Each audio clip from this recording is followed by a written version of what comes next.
Hello, Aryan! Aryan! Kamusta, bata?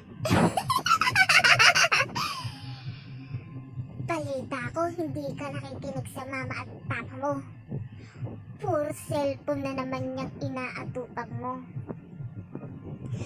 Ganyan ba talaga katigas ang ulo niyo, mga bata? Matitigas ba talaga ang mga ulo nyo at hindi kayo nakikinig? Ikaw, Aryan, matigas ba talaga ang ulo mo? Hindi ka ba matutong makinig sa mama at papa mo? Ano, Aryan? Diba, sinabi ko sa'yo na ayaw ko sa mga batang makukulit, matitigas ang ulo.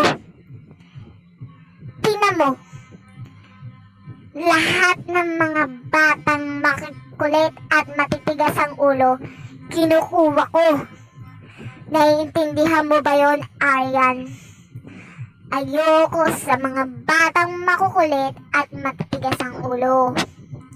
Kinakain ko sila. May palalagyan sila sa aking tiyan.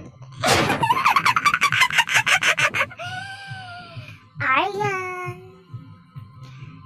gusto mo ba? Nakunin kita dyan, ha, Aryan? Kasi pag di ka nakinig sa papa mo at sa mama mo, at puro cellphone na lang ang inaatupag mo, laro, gabing-gabi na? Si cellphone ka pa? Gabing-gabi na? Naglalaro ka pa? Ano, Aryan? Ha?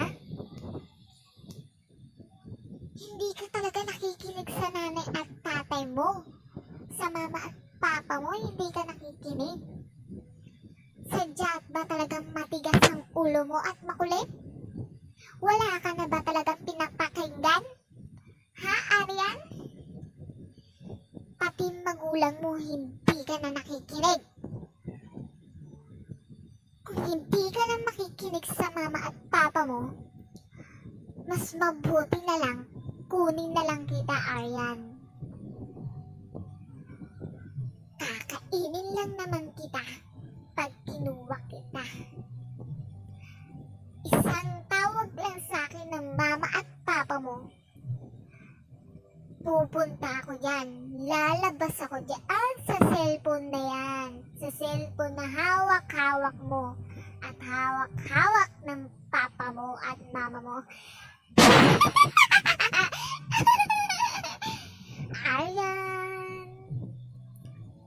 Ano? Makikinig ka na ba sa mama at papa mo? Kasi pag di ka nakinig, sisip-sipin ko lang naman ang matamis mong dugo. At kakainin ko ang mga paa at kamay mo. Aryan! Malapit na ako, Aryan. Malapit lang ako dyan sa tabi mo. Dyan sa cellphone na yan, na andyan lang ako. Isang hawak mo lang dyan sa cellphone na yan. Lalabas ako para kunin ka. Hindi mo na makakasama ang mama at papa mo. Naiintindihan mo ba yon, Aryan? Hindi mo na sila makakasama. Hindi mo na sila makikita, Aryan.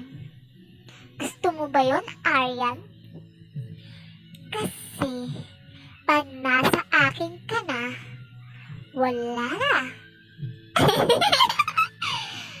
Kakainin kita. Yung laman loob mo, kakainin ko yan, Aryan. Kaya kung ako sa'yo, makinig ka, Aryan. Makinig ka, Aryan. Para hindi kita kunin. Naiintindihan mo ba, Aryan? Naiintindihan mo ba, Aryan? Ayoko kasi sa mga batang makukulit at matitigas ang ulo. Lahat ng mga batang makukulit at hindi nakikinig sa mga magulang nila, kinukuha ko. Arian. Arian.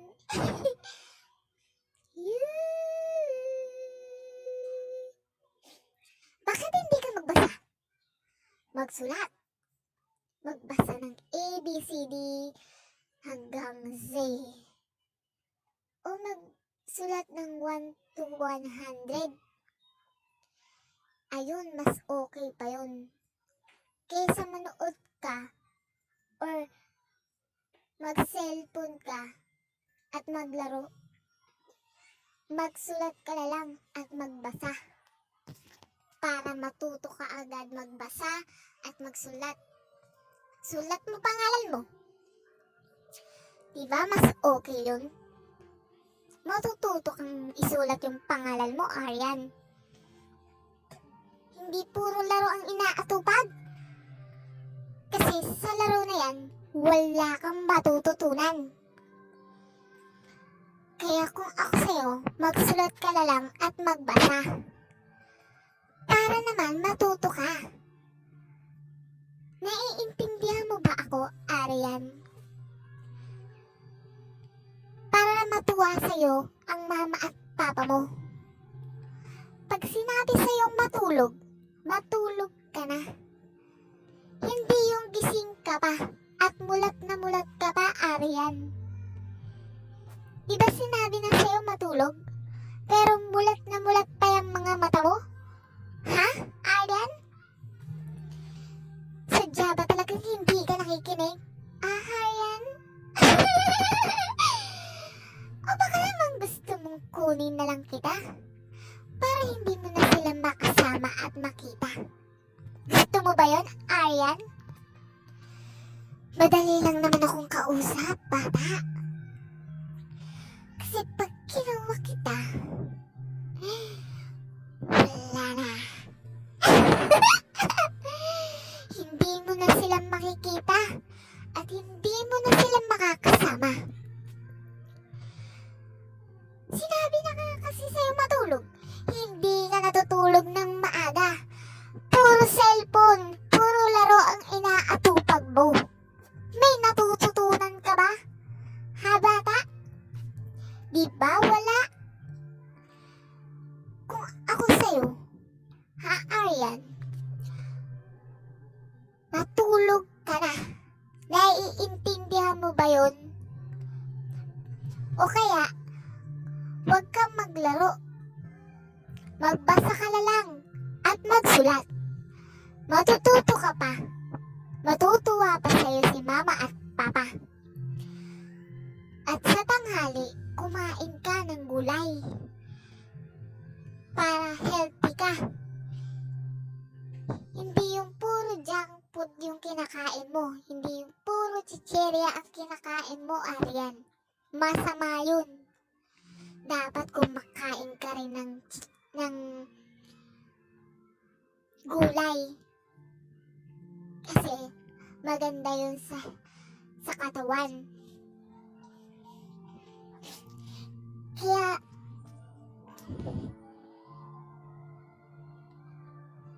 gulay ang kainin mo. Pagkatapos mong kumain, magpahinga ka. Sa tanghali, magpahinga ka. Huwag cellphone ang hahanapin. Imbis na cellphone ang hawakan, papel at lapis ang hawakin mo. Para isulat yung mga pangalan mo at matuto kang magsulat at matuto kang magbasa. Diba mas maganda yon, Arian? Bata ka pa lang, marunong ka na magbasa at magsulat. Matutuwa pa sa'yo si mama at papa.